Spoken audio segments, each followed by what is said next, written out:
సంఘము క్రీస్తునకు లోబడినట్టుగా భార్యలు కూడా ప్రతి విషయంలోనూ తమ పురుషులకు అనగా భర్తలకు లోబడవలెను.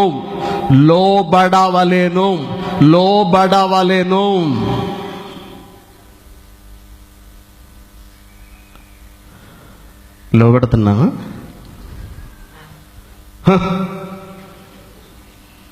నీ కాళ్ళ దగ్గర పడి బతకాల్సిన అవసరం లేదు నాకు. నేను ఈ రోజున కువైట్ వచ్చాను. నా జీతం ఎంతో తెలుసా? నెలకు 100 దినార్లు సంపాదిస్తున్నాను నేను. అంటే ఎంతో తెలుసా? 20,000. నీ మొహం ఎప్పుడైనా 20,000 సంపాదించిందా నెలకి? ఇక్కడి నుంచి ఫోన్లు ఇంటికి. ఇప్పుడు నా జీతం ఎంతో తెలుసా? నెలకు 150 దినార్లు అంటే 30,000. ఎప్పుడు చూసినా నీ గొర్రె తొక్క బెత్తుడు జీతమే. నీ మొహం పెట్టుకుని ఎప్పుడైనా 30,000 సంపాదించగలిగావా? ఈ రోజు నేను మహారాణిలా బ్రతకగలను నీ అవసరం లేకపోయినా. నీ భర్త అసలు నీకు ఎవరో తెలుసా? స్త్రీలారా, తల్లులారా, సహోదరిలారా, తల్లులారా, చెల్లెళ్ళారా, భర్త అంటే మీకు ఎవరో తెలుసా? అసలు ఏ స్థానంలో దేవుడు భర్తను మీకు ఉంచాడో తెలుసా? అసలు చూడండి ఏమంటున్నాడు. కొరింథీయులకు రాసిన మొదటి పత్రిక 11వ అధ్యాయము 3వ వచనం. ప్రతి పురుషునికి శిరస్సు క్రీస్తు. ప్రతి పురుషుడికి అంటే నీ భర్తకు శిరస్సు ఎవరో తెలుసా? క్రీస్తు.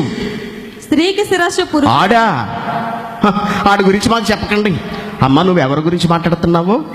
ఆడే ఎవరు? మా ఆయన. నీ భర్త గురించి నువ్వు మాట్లాడుతున్నావు. నీ నాలుక ఎలా ఉండాలో తెలుసా? నువ్వు ఎంత జాగ్రత్తగా మాట్లాడో తెలుసా? గౌరవం లేదా? చాలామంది భర్తల్ని పేరు పెట్టి పిలుస్తారు. అన్నయ్య, రవి వస్తున్నాడు ఇవాళ. రవి ఎవరు అమ్మా? రవి ఎవరు అంటే మా ఆయన అండి. నీకు గౌరవం లేదా? భర్తను గౌరవించడం చేత కదా? అసలు నీ భర్త నీకు ఎవరో తెలుసా? నీకేమవుతాడో తెలుసా? చెప్తున్నాడు చూడండి చాలా జాగ్రత్తగా. ప్రతి పురుషునికి శిరస్సు క్రీస్తు. ప్రతి పురుషుడికి తల శిరస్సు ఎవరో తెలుసా అండి? యేసుక్రీస్తు. స్త్రీకి శిరస్సు పురుషుడనియు. స్త్రీకి శిరస్సు ఎవరో తెలుసా? నీ భర్త. క్రీస్తునకు శిరస్సు దేవుడని. క్రీస్తునకు శిరస్సు ఎవరో తెలుసా? దేవుడు, తండ్రి అయిన దేవుడు. మీరు తెలుసుకొనవలె.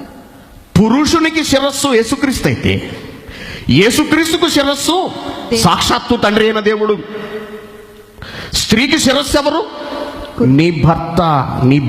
నీ పురుషుడు నీ భర్త. నీ భర్తను నువ్వు పేరు పెట్టి పిలిచి అవమానిస్తే ఎవరికి అవమానమో తెలుసా?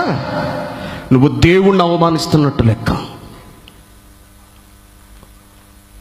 తెలుసా?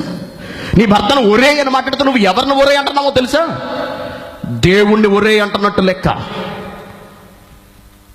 లోబడాలి.